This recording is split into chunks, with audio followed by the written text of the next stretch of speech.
Over the last 6,000 years, there were written 1,154,050 words that holy men have received from God. We read in Hebrews 4 verse 12, "For the word of God is living and powerful, and sharper than any two-edged sword, piercing even to the division of soul and spirit, and of joints and marrow, and is a discerner of the thoughts and intents of the heart." Old Testament, the Hebrew Bible, is interpreted among the various branches of Christianity.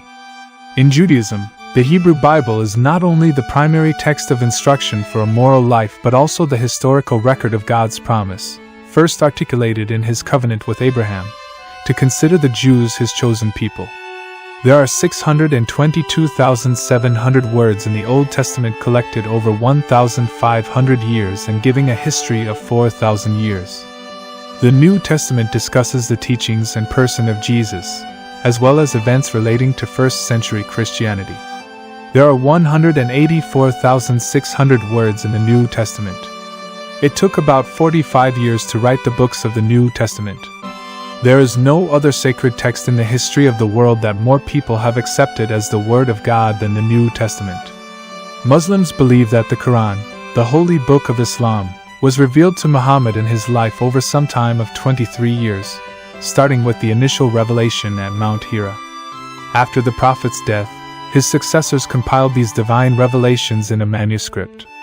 The Quran has 77,430 words that are accepted as the Word of God by 1.8 billion, or more than 25% of the world's population.